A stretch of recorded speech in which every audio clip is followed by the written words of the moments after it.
is going to be a little bit taught this before, or at least in this manner, but it is exciting. It is an interesting opportunity. As it says in the scriptures, God gives us burdens and He gives us the strength to bear them. And today is an opportunity with unique burdens to then develop the unique strengths. So I'm hoping that it's going to be a good opportunity for all of us today to experience a remote lesson in our personal space as we. And I wanted to review a talk given by President Russell M. Nelson in last October's General Conference. The title of the talk is Let God Prevail. This is a great talk. Sometimes in General Conference, I'll listen to talks and I'll think, oh, these are pretty good, or yeah, I like this one, or I really like this theme. But every once in a while, a talk strikes me personally, and I think of that as, wow, that is a conference-defining talk. And not all talks are conference-defining talks and for everybody, and my talk may not be for other people. But for me, it definitely was, because this talk really spoke to me and spoke to me in this current time. I really felt like the prophet was speaking to us as members of the church during this specific time and giving us commanding us guidance and reminding us to have the vision necessary to continue forward in strength. Because it's not always easy to do. And that's what the subject of this talk is. The subject of the talk is letting God prevail in our lives, learning to understand what it means to have an eternal vision, and learning to let that eternal vision guide us forward. So, in the talk by Russell M. Nelson, he starts speaking about Israel and what the meaning of Israel is. He says here, I have studied the gathering, prayed about it, feasted upon every related scripture, and asked the Lord to increase my understanding about Israel. So imagine my delight when I was led recently to a new insight. With the help of two Hebrew scholars, I learned that one of the Hebraic meanings of the word Israel is let God prevail. Thus, the very name of Israel refers to a person who is willing to let God prevail in his or her life. That concept stirs my soul. The word willing is crucial to the interpretation of Israel. We all have our agency. We can choose to be of Israel or not. We can choose to let God prevail in our lives or not. We can choose to let God be the most powerful influence in our lives or not. So he talks about what it means to be Israel. In the original Hebraic, as he said, Israel means let God prevail. And it reminds the people of Israel, and it reminds us, as we are now the people of Israel in the Latter-day Church, that our purpose is to let God prevail in our lives. Is it as simple as just following the commandments and doing what we're supposed to? Yes. But there's another layer to it, and it talks about will. It says the word willing is crucial to the interpretation. We must be willing to let God prevail in our lives in every aspect. Much in the way that the commandments guide our lives, we as children of Israel and as Latter-day Saints should seek to allow God to prevail in all aspects of our life. It goes beyond just the do's and don'ts, but that allowing God's will to become our will, or allowing our will to become one with God's will, that allows us to guide many of our decisions and many of our perspectives on life. He goes on then to talk about an experience with someone in his family, his daughter-in-law. Not long ago, the wife of one of our grandsons was struggling spiritually. I will call her Jill. Despite fasting, prayer, and priesthood blessings, Jill's father was dying. She was gripped with fear that she would lose both her dad and her testimony. Late one evening, Sister Wendy Nelson told me of Jill's situation. The next morning, Wendy felt impressed to share with Jill that my response to her spiritual wrestle was one word. The word was myopic. Now, for those who don't know what myopic means nearsightedness, and in a very literal sense, but it can also mean that it lacks perspective of the long term. For example, if you wear glasses, nearsighted, hence you are myopic. So he was saying, when he heard of Jill's struggles, he thought the word myopic. Jill later admitted to Wendy that initially she was devastated by my response. She said, "I was hoping for grandfather to promise me a miracle for my dad. I kept wondering why the word myopic was the one he felt compelled to say." After Jill's father passed on, the word myopic kept coming to her mind. She opened her heart to understand even more deeply that myopic means nearsighted, and her thinking began to shift. And this is very important here. Jill then said, "Myopic caused me to stop, think, and heal. That word now fills me with peace. It reminds me to expand my perspective and seek the eternal. It reminds me that there's a divine plan and that my dad still lives and loves and looks out for me. Myopic has led me to God." Now, I think that interaction is fascinating for two reasons. One is because you can see the inspiration of Elder Nelson with this tragic turn of events and an experience which for this woman Jill was truly life-changing. He had but one word to remind her. But the word meant so much because it not only reminded her of what she was lacking, but it taught her a lesson of how to change and progress forward. Now, for us, and when we take this lesson of myopic, we are Jill in the situation. Now, we may not have someone in our family under such distressful situations, but we live in trying times. And whether this is now or 10 years from now, we as people on earth who experience the pains and sufferings and trials and the hurdles of mortality, we often can be myopic. We can sometimes lack the eternal perspective in our day-to-day choices and our day-to-day actions and decisions. So this reminder is not just for Jill, but it's for all of us. It's a reminder to not be myopic or nearsighted in how we go about living our lives and how we go about making decisions. He says here, "I am very proud of our precious granddaughter-in-law. During this heart-wrenching time in her life, dear Jill is learning to embrace God's will for her." And that's really what a lot of it is, right? Jill, when she saw just the short term, she saw the struggles her father was going through. And she thought, I want my father to get better. And earlier it even says, Jill later admitted to Wendy that initially she was devastated by the response. She said, "I was hoping for grandfather to promise me a miracle." Now, obviously, a miracle for her father to be healed was not the Lord's will. And Jill's trial at that time was learning to acknowledge the Lord's will, accept the plan, and to then find the strength to move forward. What helped her do that, what helped her accept that will, acknowledge the plan, and then find the strength to move forward, that strength that comes from the Lord, was vision, was her not being myopic. When she remembered the plan of salvation, when she remembered that her father was not simply gone forever, but was temporarily gone, and that her father was doing things still, when she understood everything, and she remembered that eternal vision, suddenly things became clear for her. And it was easier for her to overcome the struggle. And that's it for many of us. I remember an experience as a missionary that taught me this so keenly. And it was something that, at the time, I just thought, wow, this is really cool.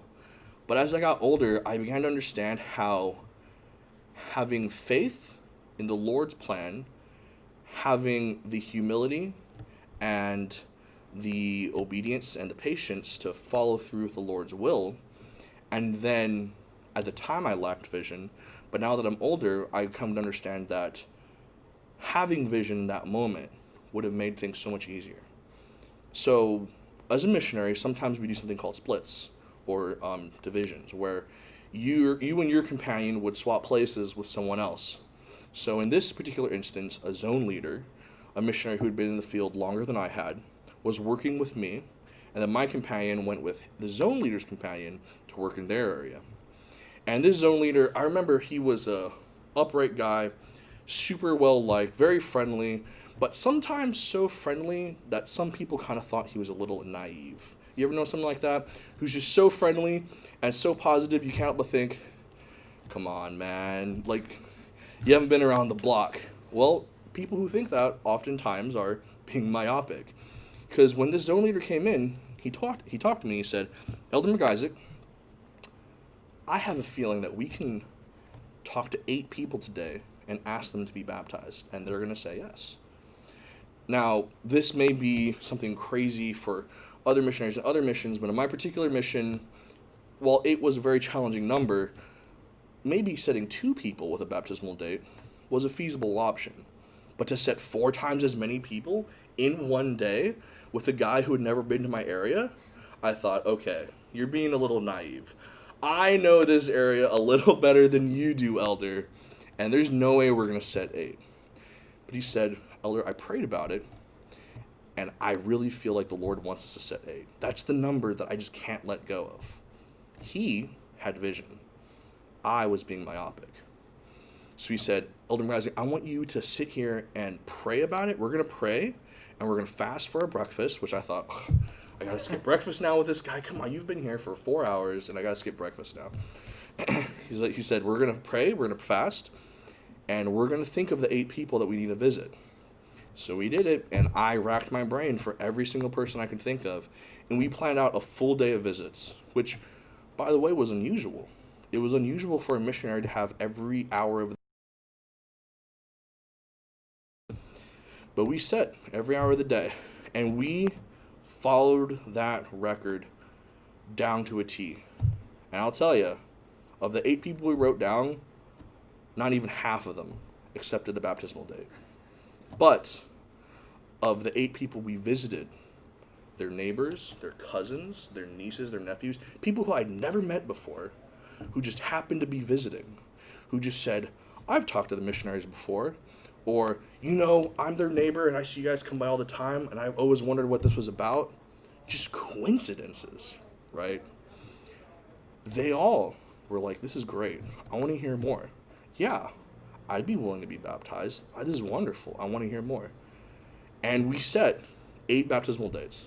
I even remember it was almost time for us to head home. We had no more than 15 minutes left, and we had 1 date left set. And my temporary companion said, Elder McIsaac, we have 15 minutes. There's got to be someone you know. Just think. I was like, I don't know. We visited everyone. And we were in the middle of a part of the area that I rarely visited. He said, let's get down on our knees right now. And we're in the middle of the road. And I'm like, come on, you're being crazy, buddy. Let's get down on our knees right now. Let's pray. And you're going to think of someone, I promise you. So we get around a blind spot, kneel down in a corner, pray. And I thought of someone who I hadn't seen in like 3 or 4 months. Someone that we used to teach, which we stopped teaching, who just happened to live around the corner, a block away or so, a Paraguayan block, much smaller. And we stopped teaching her because she started working Sundays. She couldn't come to church anymore.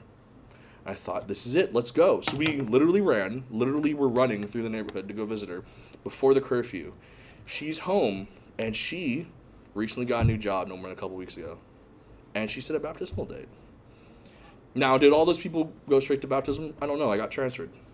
But what an amazing day that was. It was a day where someone who had the vision, who was willing to listen to the Lord's will, and then he said, the Lord wants this from us. And keep in mind, he did not have the tools to do this. He was like Nephi, who didn't know how to build the boat. All he said was, Elder McIsaac, you're a bunch of lumber. And I know the Lord wants me to build a boat, so let's do this. And it was tight like unto a dish. Not a single date leaked through. That to me was a miracle. And it was a miracle in obedience, in faith. But as I've become older, I realized it was a lesson in vision and in perspective. I lacked vision. But this young man at the time didn't. He saw the plan, or he at least saw where the plan would end up. And he had the faith to say, let's do this. And that gave him power. More power than I had ever seen in another missionary. The power to literally make a miracle happen. A tiny miracle, not parting the Red Sea, but a miracle for me. And that is what Elder Nelson's reminding us. He's reminding us that if we have the vision, if we are not myopic, if we're not nearsighted, and we understand the eternal perspective, we can perform the tiny miracles in our lives. The tiny miracles that save testimonies, like in Jill's case. The tiny miracles which seal the truth unto us and allow us to become further or closer to God and further like children of Israel. We allow to let God prevail in our lives. Now, it still comes down to will and choice. We have to will it. We have to want it. But if we do, and we trust in the Lord, and we follow what he set out for us, if we make the decisions, understanding the eternal perspective, it becomes so much easier. If you know at the end of the day, there are 8 people today who are going to say, yes, I want to be baptized, it's so much easier to continue working through the day. If you're in college and you know, I need to have a degree so I can get a job, so I can provide for my family, if you have that perspective, the perspective of the Lord's will is so much easier. If you're a young man preparing for a mission and you're wondering, do I want to go on a mission? But you remember, the Lord wants me to do this. And the Lord has this plan that I may not be able to see all of it. But because I understand that vision, that perspective, it makes it so much easier. I find that a lesson like this becomes incredibly relevant in times like now. Times where there are unique struggles and challenges. Times when there are so many things going on in our lives, right here in front of me, that it's easy to become myopic. Because there's so many things focused right now. So many things are focused, and we become nearsighted because of it. And it becomes hard to remember, you know what, I do need to keep reading my scriptures. You know what, I do need to fast, even if I'm not going to church to turn in my fast offerings on Sunday because we can't go to church. Or, you know what, I do need to share an experience and do missionary work, even if I can't talk to someone face to face. And even though it is a unique struggle, the Lord does give us the unique strengths to overcome it.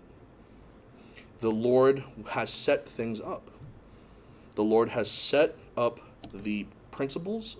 The Lord has set up the technology. The Lord has set up the patterns in our lives in such a way where the work will continue. The Lord's will be done. It becomes a question of, will we allow ourselves to be tools in the Lord's hands? Will we allow our will to be shaped like unto his? Will we allow ourselves to be like Israel and let God prevail in our lives? That is, to me, what the message was in this talk. And that was why, for me, this was a conference-defining talk. Because he saw, Elder Nelson, the struggles we had and the struggles that would be coming. He reminded members of the church, brothers and sisters, let us not be myopic. So that's my challenge today. My challenge is for us to not be myopic. My challenge is for us to develop that vision, to develop our will and our willpower, and to develop those muscles that we need, those uniquely muscles for the unique challenges of our lives, so that we can get on board with the Lord's plan. Because the Lord's plan is going no matter what we do, right? If myself and that missionary had not been there that day to talk to those people, someone 2 weeks, 3 weeks later would have been there. Because I got transferred out. If it hadn't been me, I would have missed that experience. Someone else would have had it. Someone else would have had the amazing miracle because they had the vision to let it happen. So ask yourself, what amazing miracle has the Lord created for us? What incredibly unique experience is there waiting for us?